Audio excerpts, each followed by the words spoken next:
है। जम्मू कश्मीर के पुलवामा में आतंकवादियों के साथ मुठभेड़ जारी है, जिसमें 2 खूंखार आतंकवादियों को मार गिराया गया है। मुठभेड़ में लश्कर कमांडर अबू दुजाना को ढेर कर दिया गया है, उसके साथ ही आरिफ को भी मार गिराया गया है। सुबह से ही ये मुठभेड़ जारी है और गांव है यह अबू दुजाना इसका नाम है इस आतंकवादी का। हाकरीपोरा गांव में ये मुठभेड़ चल रही है और अभी भी आर्मी जो है वो लगी हुई है खोजबीन में कि हो सकता है कि कुछ और आतंकवादी छुपे हुए हों।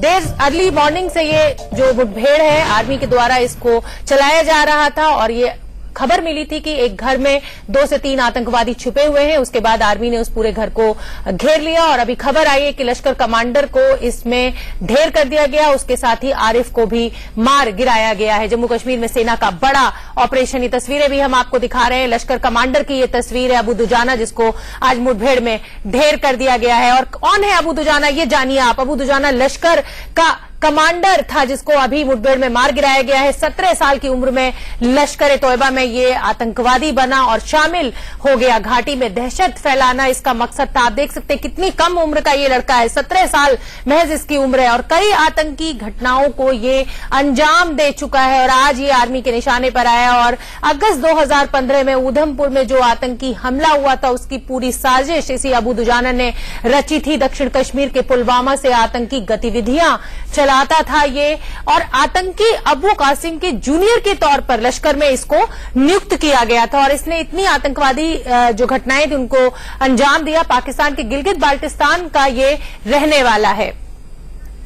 अजय जांडियाल हमारे साथ जुड़ रहे हैं। अजय, क्या अपडेट है? 2 आतंकवादियों को मार गिराया है आर्मी ने, क्या लग रहा है और भी वहां छुपे हुए हैं? मुठभेड़ जारी है अभी भी?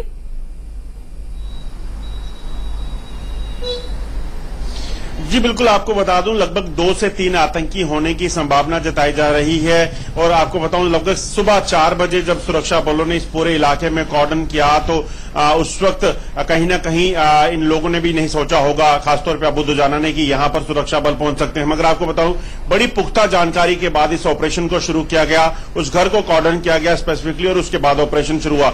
जैसे सुरक्षा बल वहां पहुंचे हैं उसके बाद आतंकियों अबू दुजाना और उसके साथियों ने जो है इन पे फायरिंग की सुरक्षा बलों पे, जिसका जवाब जो है उन्होंने दिया और लगभग जो आपको बता दूं 4 घंटे तक चली इस मुठभेड़ में। हालांकि अभी भी ऑपरेशन ये जारी है मगर 4 घंटों में अबू दुजाना और आसिफ लिल्हारी जो है उसको मार गिराया गया। अबू दुजाना की अगर बात करें तो मोस्ट वांटेड टेररिस्ट की लिस्ट में ये आता है और खासतौर पे जब उधमपुर बीएसएफ कॉन्वॉय पे हमला हुआ उसके बाद से ही सुरक्षा बलों ने इस पे नजर रखी हुई थी क्योंकि ये मास्टरमाइंड था उस घटना का और उसके बाद से ही इसको ट्रैक किया जा रहा था। और बीती रात जब इसकी जानकारी मिली तो सुरक्षा बलों ने बड़े बेहतरीन तरीके से उस इलाके में कॉर्डन किया और ऑपरेशन शुरू किया।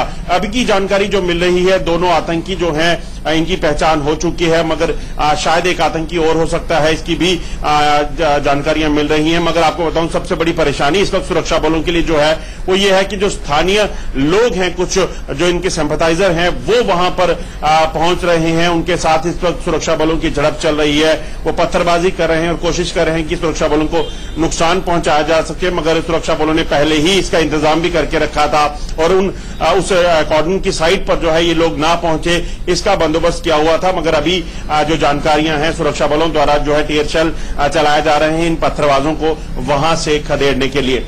अजय, आप हमें थोड़ी सी टोपोग्राफी समझाइए, जहां ये आतंकवादी छुपे हुए हैं उस जगह को हमें थोड़ा सा समझाइए कि क्या लोगों को रोका हुआ है और कितना बड़ा ये इलाका होगा लगभग? देखिए, अगर साउथ कश्मीर के इस इलाके की बात करें पुलवामा में, तो ये इलाका जो है क्योंकि ये पूरा प्लेन इलाका है, यहाँ एक घर है, इस घर में आतंकी जो है इनके छुपने की खबर थी, जिसके बाद बड़े तरीके से इसको कॉर्डन किया गया। पहले इस घर की घेराबंदी की गई, जिन सुरक्षा बलों के जवानों ने इस एनकाउंटर में शामिल होना था उनको वहां रखा गया। वहीं बाकी अन्य पार्टियां जिसमें जम्मू कश्मीर पुलिस और सीआरपीएफ रहती है, सेना रहती है, उनको बाहरी कॉर्डन में रखा गया ताकि किसी भी तरह से अगर स्थानीय लोग, क्योंकि इस बात की आशंका पहले से थी कि कहीं ना कहीं लोग वहां पर आकर इस एनकाउंटर को डिसरप्ट करने की कोशिश कर सकते हैं, मगर सुरक्षा बलों ने पहले ही रणनीति रणनीति बनाई थी और लगातार पिछले कुछ समय से अगर देखा जाए जो एनकाउंटर हो रहे हैं उसमें प्लानिंग की जाती है कि यहाँ जो है कॉर्डन इस तरीके से लगाया जाता है कि बाहर से लोग उस कॉर्डन के अंदर आकर किसी तरह से आतंकियों को भगाने की मदद जो है कोशिश ना करें। इससे पहले भी कई बार ऐसा हो चुका है, तो इसी तरह से कॉर्डन रखा गया था। जो उस तरफ आने वाली सारी सड़कें थी, जो रास्ते थे, उनको पहले से बंद किया गया था। मगर जब ये एनकाउंटर में इन दोनों आतंकियों के मारे जाने की खबर आई तो जो आतंकियों के सिंपैथाइजर हैं वो उस तरफ आए और इस वक्त उन्होंने आकर वहां पर सुरक्षा बलों पर पत्थरबाजी शुरू कर दी, जिसका जवाब सुरक्षा बलों ने भी शुरू किया। और आपको बता दूं कि टियर शेल का इस्तेमाल किया जा रहा है उन लोगों को वहां से खदेड़ने के लिए। अजय, क्या लोकल पुलिस भी सेना के साथ इस ऑपरेशन में शामिल है या सेना का ये एक्सक्लूसिव अपना अकेला ऑपरेशन चला रही है सेना? जी बिल्कुल, आपको बता दूं जम्मू कश्मीर पुलिस की एसओजी जो विंग रहता है, स्पेशल ऑपरेशन ग्रुप जो है वो इस ऑपरेशन में शामिल है। सीआरपीएफ के लोग जो है इसमें शामिल हैं। जब भी कश्मीर में ऑपरेशन चलाया जाता है तो जम्मू कश्मीर पुलिस एक अहम रोल निभाती है, क्योंकि उसमें ज्यादातर लोग लोकल रहते हैं। कहीं ना कहीं जो टोपोग्राफी के हिसाब से यहाँ जो लोकल कम्युनिकेशन जो है वो बड़ा जरूरी हो जाता है, उसी लिहाज से इस पूरे ऑपरेशन को चलाया जाता है। इस वक्त कश्मीर की बात करें तो ये एजेंसीज जो है, खासतौर पर सुरक्षा बलों की जो एजेंसीज हैं वो सब मिलकर काम कर रहे हैं। इस ऑपरेशन में भी सेना की आरआर, इसके अलावा एसओजी जो जम्मू कश्मीर पुलिस की, और इसके अलावा सीआरपीएफ के जो जवान हैं उन्होंने इसमें पार्टिसिपेशन किया है। और इस पूरे कॉर्डन को, इस पूरे ऑपरेशन में जो है बराबर की भागीदारी इन लोगों की रहती है, क्योंकि सेना कहीं ना कहीं मजबूत वेपनरी और बाकी सिस्टम के साथ होती है, कम्युनिकेशन के साथ होती है, तो सेना का नो डाउट एक अहम रोल रहता है। मगर जम्मू कश्मीर पुलिस और एसओजी जो है, इसके अलावा जो सीआरपी है, वो एक अहम रोल इन एनकाउंटर्स में खासतौर पे कश्मीर में अदा कर रही है। अजय, आप ये बताइए कि जो एक आतंकवादी, आप कह रहे हैं 2 आतंकवादियों को मार गिराया गया है, तो जाहिर सी बात है उनकी पहचान हो गई है, तो उनकी डेड बॉडीज को वहां से निकाल लिया गया होगा। ये जो एक आतंकवादी अंदर छुपा हुआ है, क्या अभी भी गोलीबारी लगातार जारी है? अंदर से फायरिंग हो रही है कि नहीं?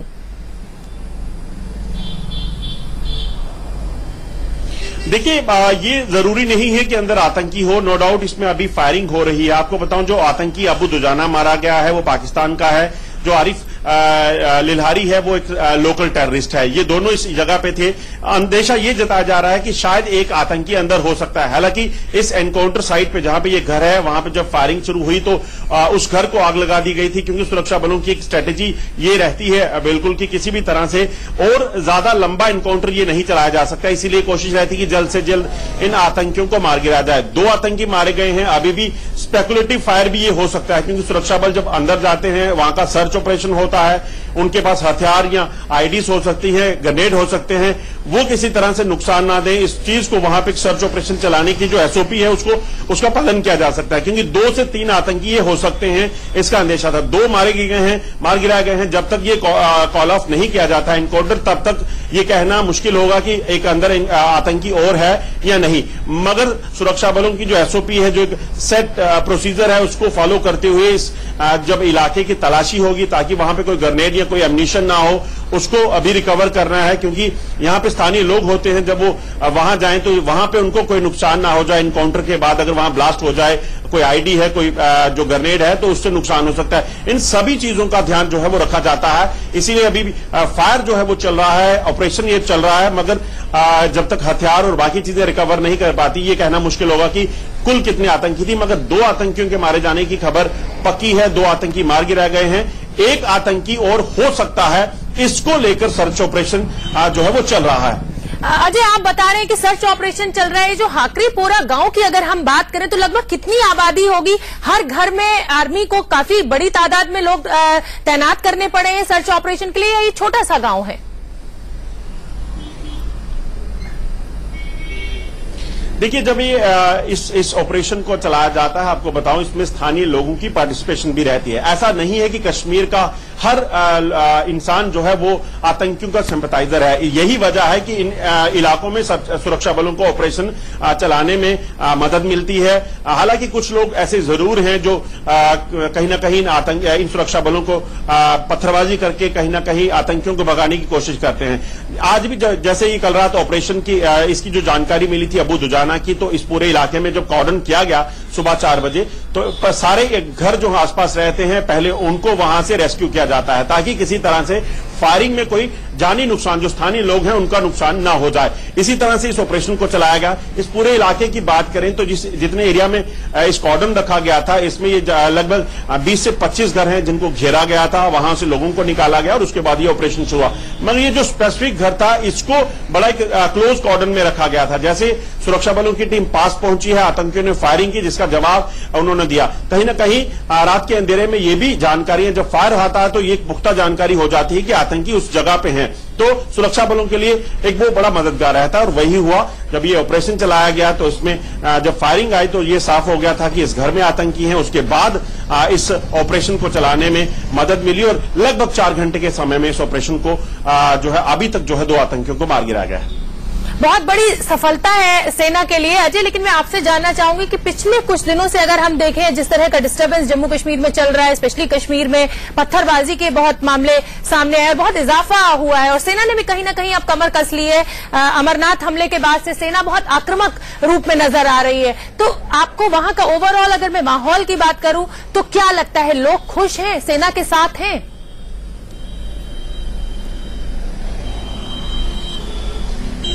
देखिए, बिल्कुल कश्मीर में ज्यादातर लोग ऐसे हैं जो कहीं ना कहीं वहां पर बवाल नहीं चाहते हैं, क्लैशेस नहीं चाहते हैं। हालांकि कुछ एक सिंपैथाइजर जरूर हैं आतंकियों के जो कहीं ना कहीं उनको मदद करते हैं, मगर ये बिल्कुल कहना गलत होगा कि वहां पर ज्यादातर लोग ऐसे हैं, क्योंकि लोग चाहते हैं कि वो घरों में अपने शांति से रह सकें, पढ़ाई कर सकें। मगर अगर इस इलाके की बात कर सकें साउथ कश्मीर की, तो वहां पे पिछले कुछ दिनों में आतंकियों की तादाद बढ़ने की खबरें थी, जिसके बाद ऑपरेशन चलाए गए।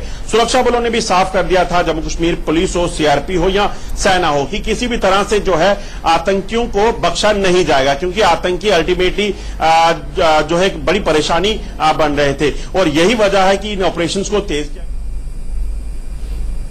Both are belonging to the Jaish Mohammed or Lashkar? This is LET.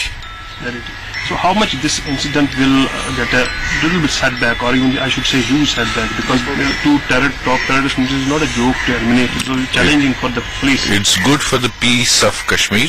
I am sure the people will welcome it, that peace is returning here. We are monitoring, observing for the last couple of weeks that only particular this area is so active. Militants are showing huge their presence. Yeah, last about 1 year things were not very good, but now slowly things are improving. So overall, what is the present situation of the area? I think things are okay, under control. 1 or 2 places small law and order, which is natural. We will handle it carefully. Do you have a proper information about Abu Dujana? We'll confirm when we get the body. Thank you.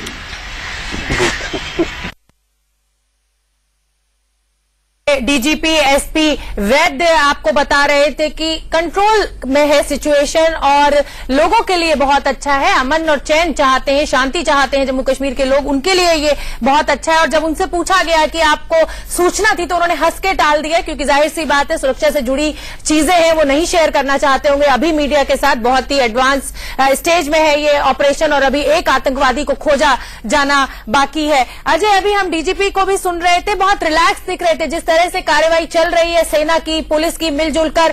कई आतंकवादियों को, कई खूंखार आतंकवादियों को पिछले दिनों में उनका सफाया किया गया है।